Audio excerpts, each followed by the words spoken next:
Thank you, Mr. Trump. The question from Patrice was about, are you both modeling positive and appropriate behaviors for today's youth? We received a lot of questions online, Mr. Trump, about the tape that was released on Friday. As you can imagine, you called what you said locker room banter. You described kissing women without consent, grabbing their genitals. That is sexual assault. You bragged that you have sexually assaulted women. Do you understand that? No, I didn't say that at all. I don't think you understood what was said. This was locker room talk. I'm not proud of it. I apologize to my family. I apologize to the American people. Certainly, I'm not proud of it. But this is locker room talk. You know, when we have a world where you have ISIS chopping off heads, where you have, and frankly, drowning people in steel cages, where you have wars and horrible, horrible sights all over, where you have so many bad things happening. This is like medieval times. We haven't seen anything like this, the carnage all over the world. And they look and they see. Can you imagine the people that are, frankly, doing so well against us with ISIS? And they look at our country and they see what's going on. Yes, I'm very embarrassed by it. I hate it. But it's locker room talk, and it's one of those things. I will knock the hell out of ISIS. We're going to defeat ISIS. ISIS happened a number of years ago in a vacuum that was left because of bad judgment. And I will tell you, I will take care of ISIS. So, Mr. And Trump, we should get on to much more important things and much bigger things. Just for the record, though, are you saying that what you said on that bus 11 years ago, that you did not actually kiss women without consent or grope women without consent? I have great respect for women. Nobody has more respect for women than I do. So for the record, you're saying you never did that? I said things that, frankly, you hear these things are said.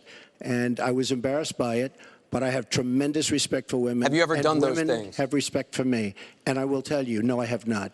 And I will tell you that I'm going to make our country safe. We're going to have borders in our country, which we don't have now. People are pouring into our country, and they're coming in from the Middle East and other places.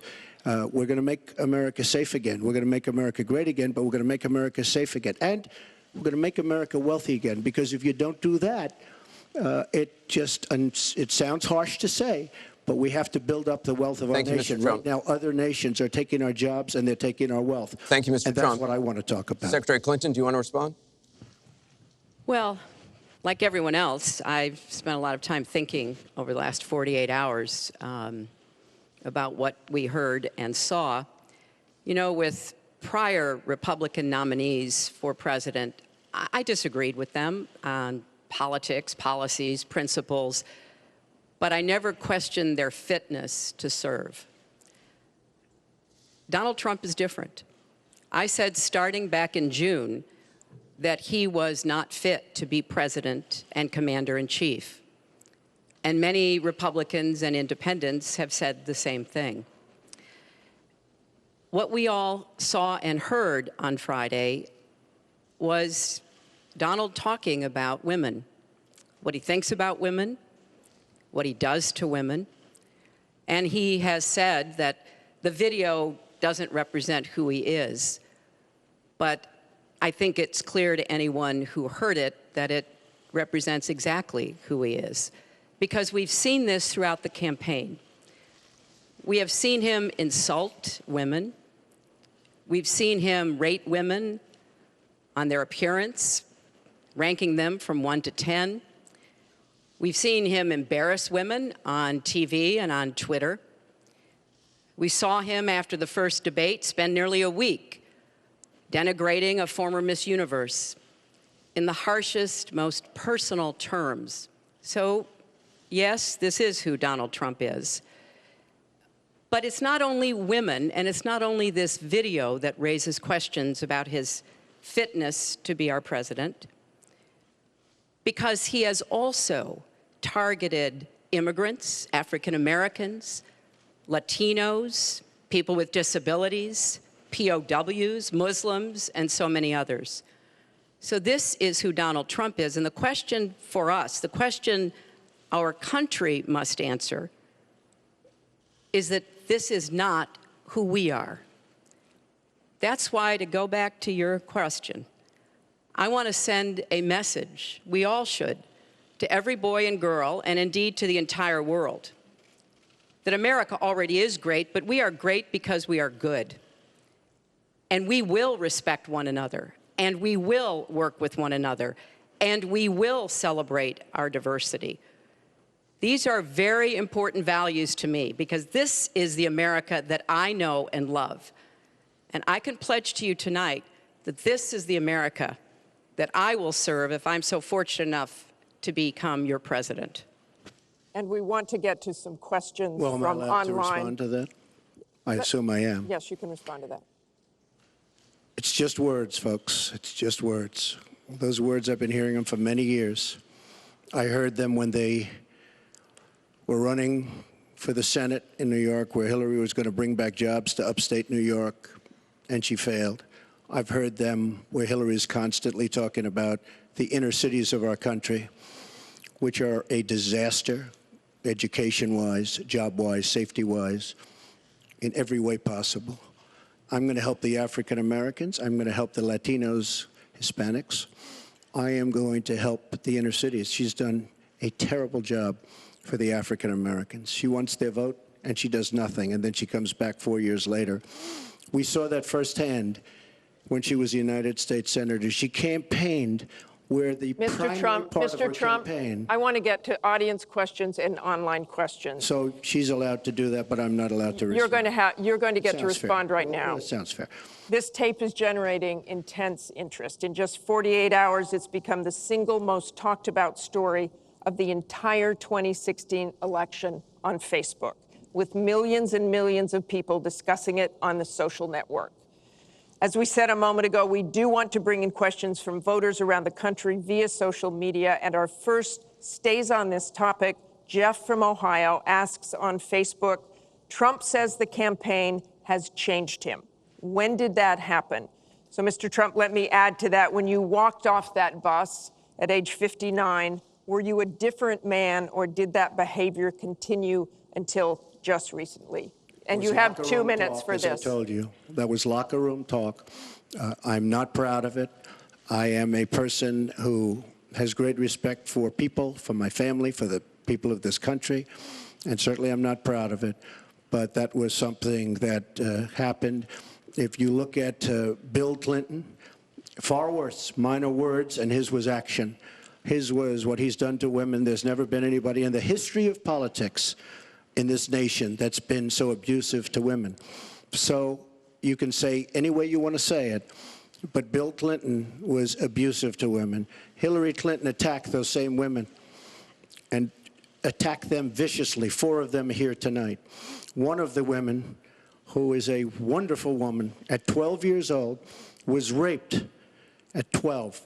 Her client, she represented, got him off, and she's seen laughing on 2 separate occasions, laughing at the girl who was raped. Kathy Shelton, that young woman, is here with us tonight. So don't tell me about words. I apologize for those words. But it is things that people say. But what President Clinton did, he was impeached. He lost his license to practice law. He had to pay an $850,000 fine to one of the women, Paula Jones, who's also here tonight. And I will tell you that when Hillary brings up a point like that, and she talks about words that I said 11 years ago, I think it's disgraceful, and I think she should be ashamed of herself, if you want to know the truth. Can we please hold the applause? Secretary Clinton, you have 2 minutes. Well, first, let me start by saying that so much of what he's just said is not right, but he gets to run his campaign any way he chooses. He gets to decide what he wants to talk about. Instead of answering people's questions, talking about our agenda, laying out the plans that we have that we think can make a better life and a better country, that's his choice. When I hear something like that, I am reminded of what my friend Michelle Obama advised us all. When they go low, you go high. And look, if this were just about one video, maybe what he's saying tonight would be understandable. But everyone can draw their own conclusions at this point about whether or not the man in the video or the man on the stage respects women. But he never apologizes for anything to anyone. He never apologized to Mr. and Mrs. Khan, the Gold Star family, whose son, Captain Khan, died in the line of duty in Iraq. And Donald insulted and attacked them for weeks over their religion. He never apologized to the distinguished federal judge who was born in Indiana. But Donald said he couldn't be trusted to be a judge because his parents were, quote, Mexican. He never apologized to the reporter that he mimicked and mocked on national television, and our children were watching. And he never apologized for the racist lie that President Obama was not born in the United States of America. He owes the president an apology. He owes our country an apology. And he needs to take responsibility for his actions and his words. Well, you owe the president an apology because, as you know very well, your campaign, Sidney Blumenthal, he's another real winner that you have. And he's the one that got this started along with your campaign manager. And they were on television just 2 weeks ago, she was saying exactly that. So you really owe him an apology. You're the one that sent the pictures around your campaign, sent the pictures around with President Obama in a certain garb. That was long before I was ever involved. So you actually owe an apology. And number two, Michelle Obama. I've gotten to see the commercials that they did on you. And I've gotten to see some of the most vicious commercials I've ever seen of Michelle Obama talking about you, Hillary. So you talk about friend, go back and take a look at those commercials. A race where you lost, fair and square, unlike the Bernie Sanders race where you won, but not fair and square, in my opinion. And all you have to do is take a look at WikiLeaks and just see what they said about Bernie Sanders and see what Deborah Wasserman Schultz had in mind, because Bernie Sanders, between superdelegates and Deborah Wasserman Schultz, he never had a chance. And I was so surprised to see him sign on with the devil. But when you talk about apology, I think the one that you should really be apologizing for, and the thing that you should be apologizing for, are the 33,000 emails that you deleted and that you acid washed. And then the 2 boxes of emails and other things last week that were taken from an office and are now missing. And I'll tell you what, I didn't think I'd say this, but I'm going to say it. And I hate to say it. But if I win, I am going to instruct my Attorney General to get a special prosecutor to look into your situation, because there has never been so many lies, so much deception. There has never been anything like it. And we're going to have a special prosecutor. When I speak, I go out and speak. The people of this country are furious. In my opinion, the people that have been long-term workers at the FBI are furious. There has never been anything like this where emails and you get a subpoena, and after getting the subpoena, you delete 33,000 emails. And then you acid wash them, or bleach them, as you would say, a very expensive process. So we're going to get a special prosecutor, and we're going to look into it, because you know what? People have been, their lives have been destroyed for doing 1/5 of what you've done. And it's a disgrace. And honestly, you ought to be ashamed of yourself. Secretary Clinton, I want to follow up on that. I'm going to let you talk about emails. Because everything he just said is absolutely false, but I'm not surprised. Really? In the first debate, the audience needs to calm down here. I told people that it would be impossible to be fact-checking Donald all the time. I'd never get to talk about anything I want to do and how we're going to really make lives better for people. So once again, go to HillaryClinton.com. We have literally Trump. You can fact-check him in real time.